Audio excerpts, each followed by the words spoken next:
திண்டுக்கல் மாவட்டம் நிலக்கோட்டை அருகே தேசிய பெண் குழந்தைகள் தினத்தை முன்னிட்டு பொது மருத்துவ முகாம் நடைபெற்றது.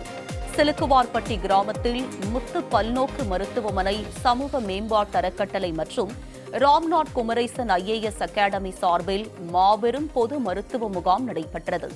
இதில் முத்து பல்நோக்கு மருத்துவமனையின் மருத்துவர் ஹரிஷ் அழகராஜ், மாநில உயர்கல்வி சேவை தலைவர் குமரேசன், மாவட்ட சமூக நலன் மற்றும் மகளிர் உரிமைத்துறை அதிகாரி காலின் செல்வராணி மற்றும் சமூக மேம்பாட்டு அறக்கட்டளையின் நிறுவன தலைவர் ரமேஷ் பாண்டி ஆகியோர் கலந்து கொண்டனர். இந்த நிகழ்வில் ஏராளமான பொதுமக்கள் கலந்து கொண்டு இரத்த அழுத்தம், உடல் எடை குறித்த சிகிச்சையையும் உணவியல் நிபுணர்களின் ஆலோசனைகளையும் பெற்றனர். முன்னதாக தேசிய பெண் குழந்தைகள் பாதுகாப்பு குறித்த உறுதிமொழியை எடுத்துக் கொண்டனர்.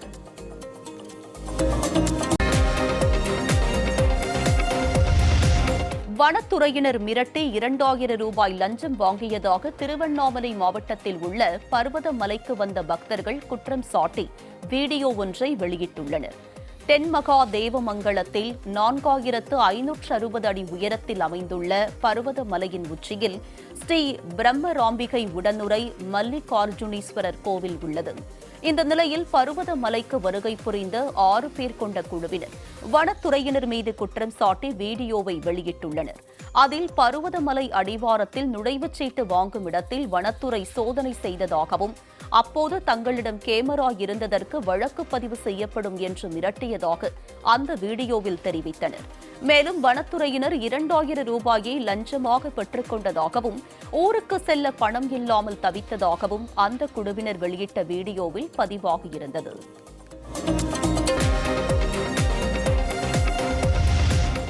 ராமேஸ்வரத்தில் பள்ளி மாணவர்களிடம் வாக்கு சேகரித்த திமுக நகர்மன்ற தலைவர் நாசர் கானால் சர்ச்சை கிளம்பியுள்ளது. ராமேஸ்வரம் பர்வதவர்த்தினி அரசு பெண்கள் மேல்நிலைப் பள்ளியில் மாணவர்களுக்கு விலையில்லா மிதிவண்டி மற்றும் நோட்டு புத்தகங்கள் வழங்கும் நிகழ்ச்சி நடைபெற்றது. அப்போது புத்தகங்களை வழங்கிய ராமேஸ்வரம் நகர்மன்ற தலைவர் நாசர் கான், பள்ளி மாணவர்களிடம் அம்மா அப்பாவிடம் சொல்லி உதயசூரியனுக்கு ஓட்டு போட சொல்லுங்க என தெரிவித்தார்.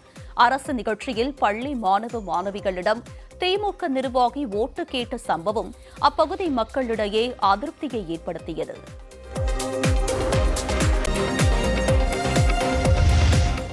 மதுரை மாவட்டம் சோழவந்தானில் மழையால் சேதமடைந்த சாலைகளை சீரமைக்க வேண்டும் என வாகன ஓட்டிகள் கோரிக்கை விடுத்தனர். சோழவந்தான் பகுதிகளில் கடந்த சில நாட்களாக பெய்த மழையால் வடகரத வீதியில் மழைநீர் தேங்கி சாலையில் அடுத்தடுத்து பள்ளம் ஏற்பட்டுள்ளது. இதனால் அவ்வழியாக செல்லக்கூடிய வாகன ஓட்டிகள் கடும் சிரமத்திற்கு உள்ளாகி வருகின்றனர். இதுகுறித்து சம்பந்தப்பட்ட அதிகாரிகளிடம் புகார் கொடுத்தும் நடவடிக்கை எடுக்கவில்லை என வாகன ஓட்டிகள் வேதனை தெரிவிக்கின்றனர். எனவே பெரிய அளவில் விபத்துகள் ஏற்படும் முன்பாக சாலையை சீரமைக்க வேண்டும் என்று கோரிக்கை விடுத்துள்ளனர்.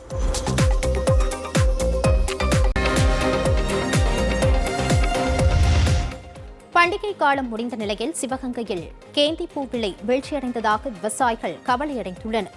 சலுகைப்புறம் பகுதியில் 55 நாளில் விளைச்சல் தரும் கேந்தி பூவை ஏக்கருக்கு 20,000 ரூபாய் வரை செலவு செய்து விவசாயிகள் பயிரிட்டுள்ளனர். இந்நிலையில் சில மாதங்களுக்கு முன்பு கிலோ 150 ரூபாய்க்கு விற்பனையான பூ தற்போது 10 ரூபாய்க்கு மட்டுமே விற்கப்படுகிறது.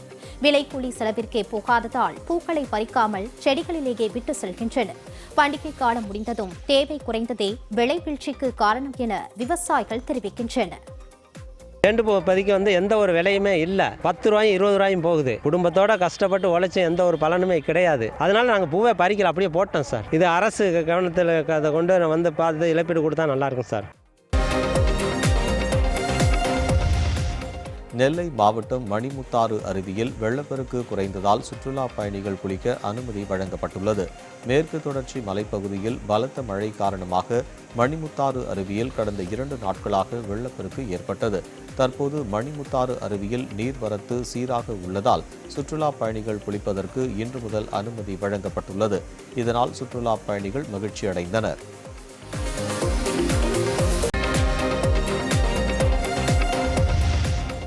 திண்டுக்கல் மாவட்டம் கொடைக்கானலில் கண்களுக்கு விருந்தளிக்கும் விதமாக வெண்மேகங்கள் மலை முகடுகளில் படர்ந்து காணப்படும் ரம்மிய காட்சி வெளியாகியுள்ளது. மலைகளின் இளவரசி என்று அழைக்கப்படும் கொடைக்கானலில் இயற்கை அழகை கண்டு ரசிப்பதற்கு பல்வேறு மாநிலங்களில் இருந்து ஏராளமான சுற்றுலா பயணிகள் வருவது வழக்கம்.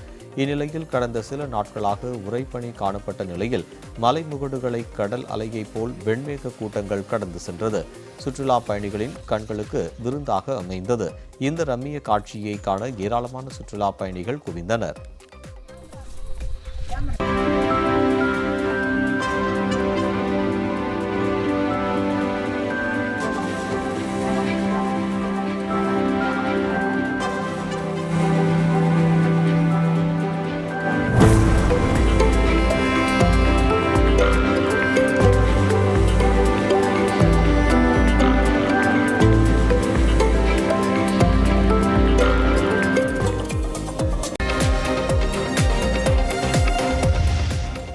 கன்னியாகுமரி மாவட்டம் தோவாளை பூச்சந்தையில் பூக்களின் விலை 3 மடங்கு உயர்ந்துள்ளது. தோவாளை பூச்சந்தையில் இருந்து பல்வேறு மாவட்டங்களுக்கும் வெளிநாடுகளுக்கும் பூக்கள் ஏற்றுமதி செய்யப்பட்டு வருகிறது. இந்நிலையில் பனிப்பொழிவு மற்றும் விளைச்சல் குறைவு காரணமாக தோவாளை பூச்சந்தையில் பூக்களின் விலை பல மடங்கு உயர்ந்துள்ளது. 1000 ரூபாய்க்கு விற்கப்பட்ட பிச்சிப்பூ 3250 ரூபாய்க்கும் 1200 ரூபாய்க்கு விற்ற மல்லிகைப்பூ 3000 ரூபாய்க்கும் விற்கப்படுகிறது. பூக்களின் விலை 3 மடங்கு உயர்ந்துள்ளதால் விவசாயிகள் மகிழ்ச்சியடைந்தனர்.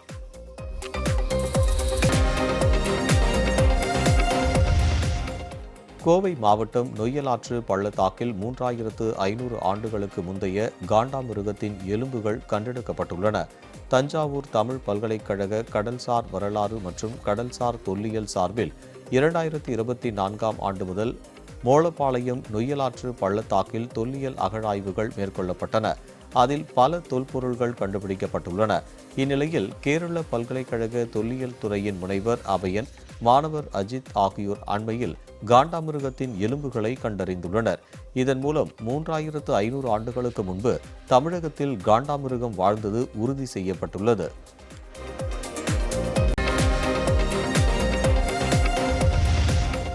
ஜெயா பிளஸ் செய்தி எதிரொலியாக ராமேஸ்வரத்தில் வடமாநில ஒப்பந்த தூய்மை பணியாளர்கள் தங்குமிடத்தை மாவட்ட நீதிபதி நேரில் பார்வையிட்டு ஆய்வு செய்தார்.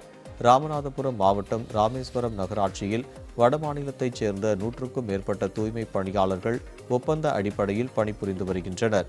இவர்கள் ராமேஸ்வரம் பேருந்து நிலையம் பின்புறம் உள்ள குப்பை கிடங்கில் தங்க வைக்கப்பட்டுள்ளதாக ஜெயா பிளஸ் தொலைக்காட்சியில் செய்தி வெளியிடப்பட்டது. இதன் எதிரொலியாக ராமநாதபுரம் மாவட்ட முதன்மை அமர்வு நீதிபதி மெஹபூப் அலிகான் மற்றும் சார்பு நீதிபதி பாஸ்கரன் ஆகியோர் அங்கு ஆய்வு மேற்கொண்டு தூய்மை பணியாளர்களுக்கு விரைவில் குடியிருப்புகளை அமைத்து தந்து அவர்களது குழந்தைகளை பள்ளியில் சேர்ப்பதற்கான நடவடிக்கைகளை எடுக்க வேண்டும் என நகராட்சி அதிகாரிகளுக்கு அறிவுறுத்தினர்.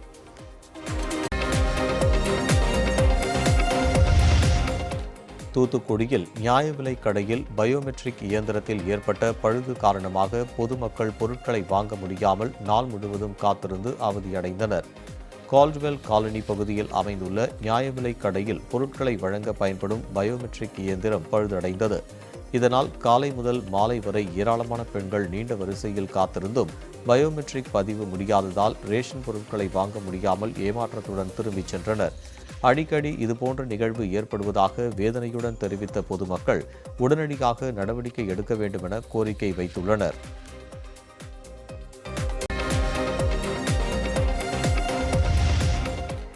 மதுரை ரயில் நிலையத்தில் ரயிலில் சீட் கொடுப்பது போல் நடித்து பயணிகளிடம் நகை மற்றும் பணத்தை திருடி வந்த இளைஞரை போலீசார் கைது செய்தனர்.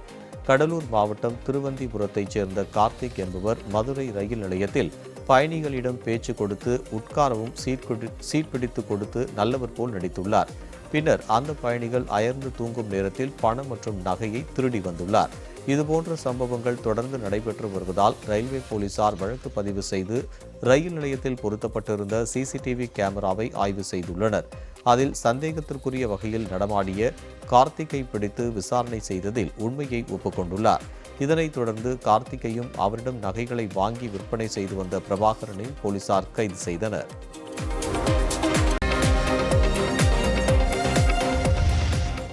திருவண்ணாமலை மாவட்டம் ஆரணி அருகே நடைபெற்ற காளை விடும் திருவிழாவில் துள்ளி குதித்து ஓடிய காளைகளை பிடித்து வீரர்கள் உற்சாகப்படுத்தினர்.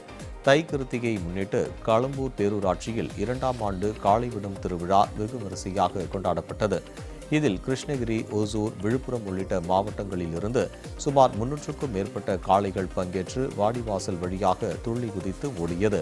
குறித்த நேரத்தில் குறிப்பிட்ட இலக்கை கடந்த காளைகளுக்கு முதல் பரிசாக 50,000 ரூபாயும், இரண்டாம் பரிசாக 30,000 ரூபாயும் வழங்கப்பட்டன.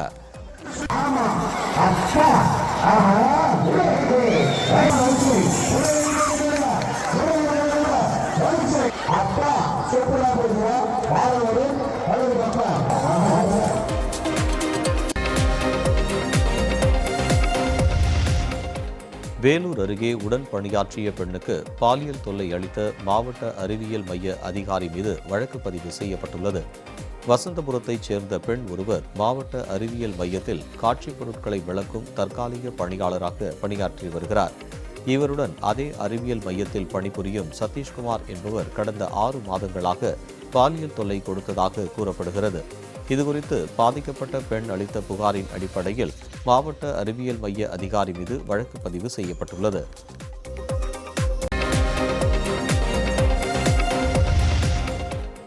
கோவை மாவட்டம் மேட்டுப்பாளையம் அருகே கல்லூரி விடுதியில் வழங்கப்பட்ட தரமற்ற உணவை சாப்பிட்ட மாணவிகளுக்கு உடல்நலக்குறைவு ஏற்பட்டதை அடுத்து கல்லூரிக்கு விடுமுறை வழங்கப்பட்டுள்ளது. தனியார் நர்சிங் கல்லூரியில் விடுதியில் வழங்கப்பட்ட உணவில் புழு பூச்சிகள் கிடந்தது தெரியாமல் அதனை சாப்பிட்ட மாணவிகளுக்கு உடல்நலக்குறைவு ஏற்பட்டது. விடுதியில் தரமற்ற உணவு வழங்கப்படுவதாகவும் குடிநீர் சுத்தமற்று இருப்பதாகவும் மாணவிகள் புகார் அளித்தனர். தொடர்ந்து மாணவிகளின் பெற்றோர் கல்லூரிக்கு சென்று இதுகுறித்து முறையிட்ட நிலையில் சுகாதாரத்துறையினர் விடுதி உணவகத்திலும் குடிநீர் தொட்டிகளிலும் ஆய்வு மேற்கொண்டனர்.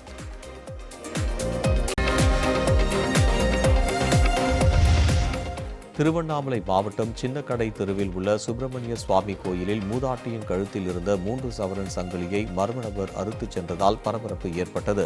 தை கிருத்திகையை முன்னிட்டு சின்னக்கடை தெருவில் உள்ள சுப்பிரமணிய சுவாமி கோயிலில் ஏராளமான பக்தர்கள் சுவாமி தரிசனம் செய்தனர். அப்போது கூட்ட நெரிசலில் மூதாட்டி ஒருவரின் கழுத்தில் இருந்த தங்க சங்கிலியை மர்ம நபர் திருடிச் சென்றதாக புகார் அளிக்கப்பட்டது. இதையடுத்து கோயில் சிசிடிவி காட்சிகளை ஆய்வு செய்து மர்ம நபரை கைது செய்ய வேண்டும் என பக்தர்கள் கோரிக்கை விடுத்துள்ளனர்.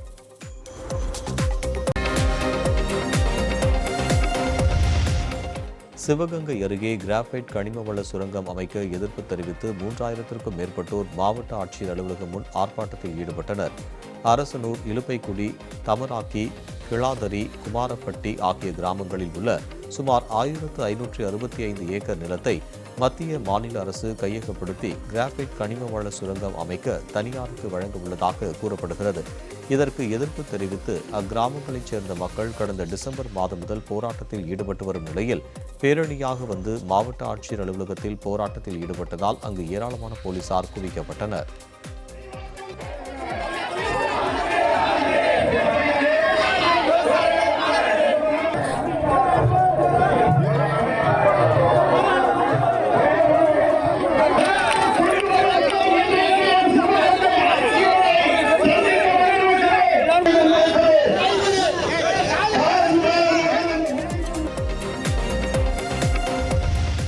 நெல்லை வீரவநல்லூர் அருகே புதிதாக வாங்கப்பட்ட மின்சார இருசக்கர வாகனம் 10 நாட்களில் பழுதானதால் பாதிக்கப்பட்ட நபருக்கு வாகனத்தின் தொகை 1,20,000 ரூபாயை திருப்பித் தர நுகர்வோர் நீதிமன்றம் உத்தரவிட்டுள்ளது.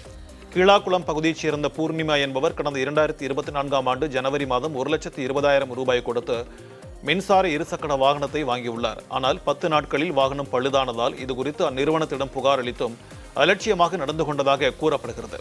மன உளைச்சலுக்கு ஆளான பூர்ணிமா அதே ஆண்டு மாவட்ட நுகர்வோர் நீதிமன்றத்தில் வழக்கு தொடர்ந்தார். இந்நிலையில் இந்த வழக்கு விசாரணைக்கு வந்தபோது மின்சார இருசக்கர வாகனத்திற்குண்டான 1,20,000 ரூபாயை பாதிக்கப்பட்ட பெண்ணுக்கு வழங்க நுகர்வோர் நீதிமன்றம் உத்தரவிட்டுள்ளது.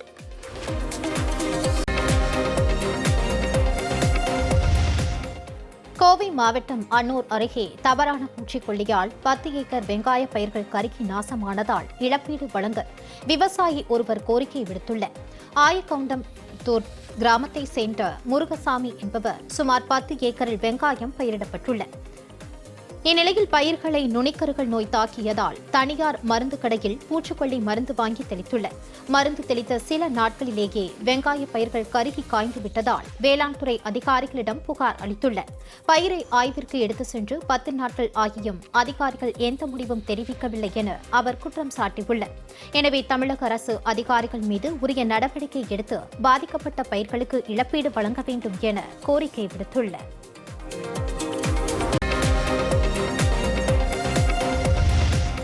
கடும் உறை பனிப்பொழிவால் திண்டுக்கல் மாவட்டம் கொடைக்கானலில் உள்ள ரோஜா தோட்டத்தில் பூக்கள் கருகி வெறுமையாக காட்சியளிப்பதால் சுற்றுலா பயணிகள் ஏமாற்றமடைந்தனர்.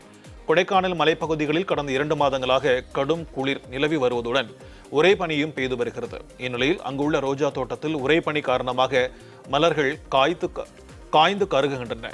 இதனால் ரோஜா செடிகளில் மலர்கள் இல்லாமல் வெறுமையாக காட்சியளிப்பதால் ரோஜா மலர்களை காண வரும் சுற்றுலா பயணிகள் பெரும் ஏமாற்றம் அடைந்துள்ளனர்.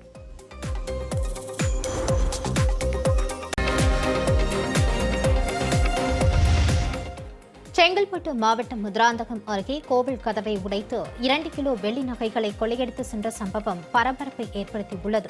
சித்திரவாடி கிராமத்தில் தனியாருக்கு சொந்தமான நாயா திருப்பதி பெருமாள் கோவில் அமைந்துள்ளது. கோவிலை கண்காணிக்க பாதுகாவலர்களும் நியமிக்கப்பட்டுள்ளனர்.